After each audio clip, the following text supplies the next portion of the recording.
5 science of hair loss you should never ignore.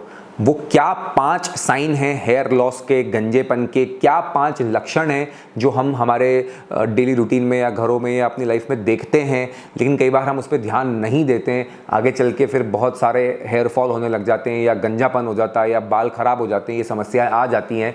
तो वो 5 बातें जिनका आपको ध्यान रखना है, आपको उनको इग्नोर या नज़रअंदाज नहीं करना है और उसके लिए अपने डॉक्टर को दिखाना है, उस पर तुरंत एक्शन लेना है हेयर फॉल के लिए, जिससे कि आगे चल के गंजापन ना आए या बहुत ज़्यादा बाल चले ना जाएं, हम समय रहते उन्हें रोक लें।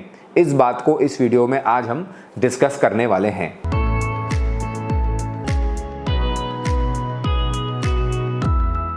नमस्कार, मैं हूं doctor Ankit, Genesis hair transplant Indore, India से।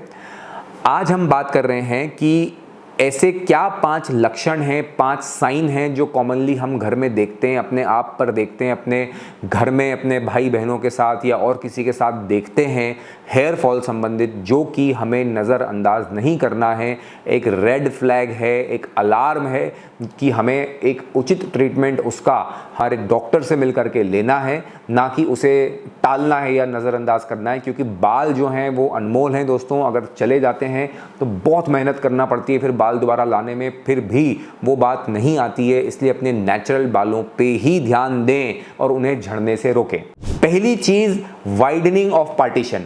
पार्टीशन मतलब मांग, जहाँ से आप मांग निकालते हैं, पार्टीशन बनाते हैं, वो चौड़ा होना। अगर आप जिस जगह से मांग निकालते हैं, या तो लेफ्ट साइड से या सेंटर से या राइट साइड से, या जो भी आपका पार्टीशन का तरीका होता है, आप वहाँ ये एक्सपीरियंस कर रहे हैं कि वो पार्टिंग एरिया, वो पार्टीशन, वो मांग अब चौड़ा होने लगा है, वाइड होने लगा है, तो फिर आपको उसे दिखाना है डॉक्टर को जाके। Partition areas are very prone to baldness. गंजापन बहुत जल्दी इस मांग वाले एरिया में आता है। तो वाइडनिंग पार्टीशन, मांग का चौड़ा होना, एक अलार्म है, जिसका मतलब ये है कि हमें तुरंत जाकर के अपने हेयर डॉक्टर से परामर्श लेना चाहिए। दूसरी बात है receding hairline.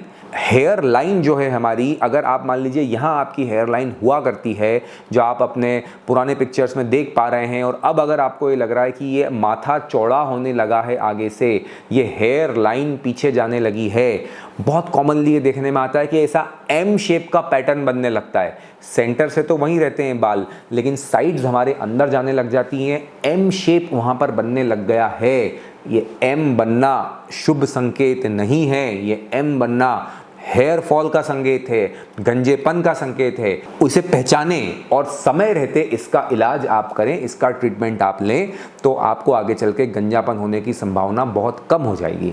Hair line receding या एम शेप आना एक अलार्म है अपने डॉक्टर को दिखाने के लिए। इसके बाद हम बात करते हैं बाल अत्यधिक झड़ना या बाल बहुत वीक हो जाना। मतलब कि जैसे कि आप मान लीजिए कि आप नॉर्मल टॉवेल लगाते हैं सर पे, या शावर लेते हैं, या आप अपने बिस्तर में देखते हैं कि आपके पिलो पे, आपके टॉवेल में, या आपको शावर लेते वक्त आपके बहुत सारे बाल झड़ रहे हैं।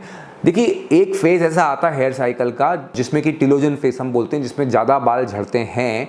पर ये फेज़ अगर बहुत समय तक कंटिन्यू हो रहा है और आप बहुत दिनों से या बहुत हफ्तों से ऐसा महसूस कर रहे हैं कि अत्यधिक बाल झड़ते हैं, तो एक बार दिखा लेने में कोई बुराई नहीं दोस्तों। अपने स्किन डॉक्टर से, अपने हेयर डॉक्टर से परामर्श लें, उन्हें दिखाएं।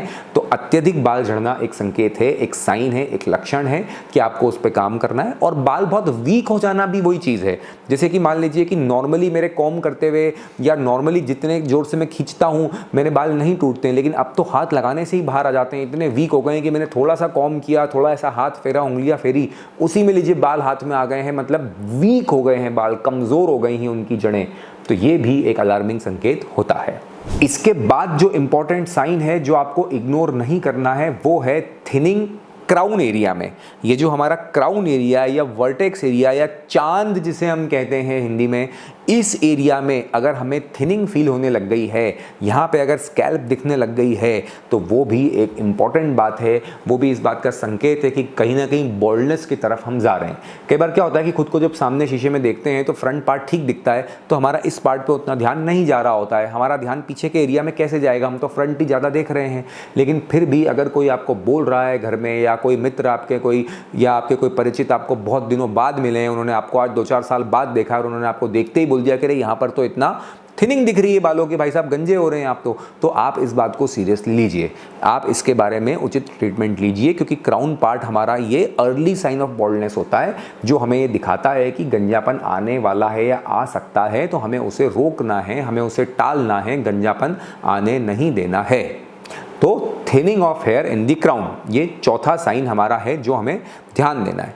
पांचवी बात है ओवरऑल डेंसिटी का कम होना, कि न हेयरलाइन आपकी पीछे गई है, नहीं क्राउन पार्ट आपका थिन आउट आपको लग रहा है, ऐसा भी आपको नहीं लग रहा कि बहुत सारे बाल आपके तो हाथ में आ जाते हैं या हाथ लगाते ही टूट रहे हैं, ये सब बातें नहीं है, लेकिन फिर भी कहीं ना कहीं आप ये महसूस करते हैं कि जो बाल पहले मैं बनाता था या जितना मैं कंघे में लेकर के उसको अपनी हेयर स्टाइल देता था, वो वॉल्यूम, वो डेंसिटी ओवरऑल चली गई है, ओवरऑल अब उतनी फील नहीं होती है। तो ये तो सबसे इंपॉर्टेंट है, क्योंकि देखिए टूटते हुए बाल तो सभी को दिख जाते हैं, अगर हेयरलाइन पीछे चली गई तो सबका ध्यान चला जाता है, क्राउन कम हुआ तो भी सबका ध्यान जाता है, लेकिन जब ये सब चीज़ें नहीं हो रही हो तो और लेट हमें समझ में आता है कि बाल हमारे जा रहे हैं। ओवरऑल थिनिंग ज़्यादा घातक होती है, क्योंकि ओवरऑल थिनिंग एक ऐसी चीज़ होती है जिसका ट्रीटमेंट भी मेहनत मांगेगा, हेयर ट्रांसप्लांटेशन भी इतनी आसानी से उसमें नहीं होगा, और बाल जाने के बाद दोस्तों फिर जो हेयर फॉलिकल गया वो वापस नहीं आता। इसलिए जो बाल हैं उनको बचाने में हमें पूरी मेहनत करना है। ओवरऑल थिनिंग एक बहुत अलार्मिंग साइन है जिस पे आपको ध्यान देना है और उसका अच्छा ट्रीटमेंट लेना है, बचे हुए बालों को लंबे समय तक बचाए रखना है। तो मैंने आपको 5 चीज़ें बताई जो कि अलार्मिंग साइन है हेयर फॉल के या गंजेपन की ओर अग्रसर होने के, जो आपको ध्यान देना है और उनका समय पर ट्रीटमेंट करना है, जिससे कि आप गंजेपन का शिकार ना हो, बॉल्डनेस आप तक ना पहुँचे और आप एक हेल्दी अच्छी हेयर स्टाइल हमेशा मेंटेन कर सकें।